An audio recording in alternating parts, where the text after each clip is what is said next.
शहर उत्तर विधानसभा मतदारसंघातील शेळगी गावठाण भागातील मुक्तेश्वर नगर येथील 30 लाखांच्या रस्ता डांबरीकरण करण्याच्या कामाला आमदार तथा माजी पालकमंत्री विजयकुमार देशमुख यांच्या हस्ते उद्घाटन करण्यात आले। शेळगी गावठाण भागातील मुक्तेश्वर नगर येथे गेल्या काही वर्षांपासून या भागातील रहिवाशांना जाणे येण्यासाठी रस्ता नव्हता। गेल्या वर्षी या भागातील नागरिक योगेश स्वामी यांनी मुक्तेश्वर नगर भागात राहणारे रहिवासी हे भाजप प्रेमी आहेत। अनेकांना याबाबत तक्रार सांगितली तरी कोणी लक्ष देत नाही। आपण या भागात येऊन समस्या पाहावी अशी विनंती केल्यावर आमदार देशमुखांनी या भागाला भेट दिली व तात्काळ या भागातील रहिवाशांना जाण्या येण्यासाठी मुरुमाची व्यवस्था करून तात्पुरती सोय केली। त्याचवेळी आमदार विजयकुमार देशमुख यांनी या भागातील रहिवाशांना पक्का रस्ता करण्याचे वचन दिले होते। त्यानुसार मुक्तेश्वर नगर मधील राहणाऱ्या 8-10 जणांच्या कुटुंबासाठी खास करून 30 लाखांचा रस्ता डांबरीकरण करण्याचं काम मंजूर करून घेतलं। या कामाचा शुभारंभ गुरुवारी आमदार विजयकुमार देशमुख यांच्या हस्ते करण्यात आला। यावेळी विजयकुमार देशमुख यांनी नागरिकांनी विकासासाठी भाजपच्या मागे खंबीरपणे उभे राहावे अशी मागणी केली। यावेळी माजी नगरसेवक डॉक्टर किरण देशमुख, संजय कोळी, अविनाश पाटील, राजू भिंगारे, ज्ञानेश्वर कारभारी, जागृती माता मंदिराचे ट्रस्टी सिद्धू गुबाडकर, बाळासाहेब आळसंदे, संजय कणके,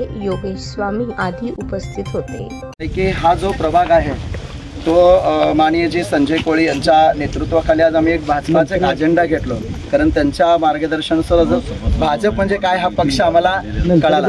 आणि विशेष करून हे जो प्रभाग आहे हे सर्व काही गोरगरीब लोक आहेत, त्यांच्या स्वप्नातील घर आज जो साकार झालेला आहे तो म्हणजे राजू भिंगारे ह्याला महत्व आहे। त्यांनी राजू भिंगारे आम्हाला सहकार्य केल्यामुळं आज आम्ही स्वप्नातील घर आम्हाला मिळालं। पण काही गोष्टी ह्या ठिकाणी जर पाहता असेल तर विकास नव्हता, पण विकास का बरं नाही त्याचं कारण म्हणजे लोकवस्ती जो राहायला आहेत ते नाहीत।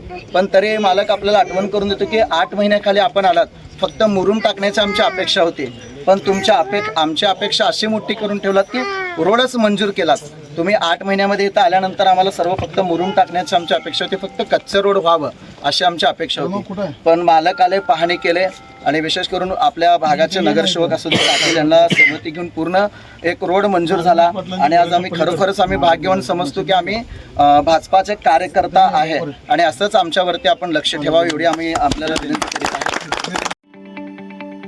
ताज्या बातम्या पाहण्यासाठी प्राईम महाराष्ट्र न्यूज चॅनलला सबस्क्राईब करा।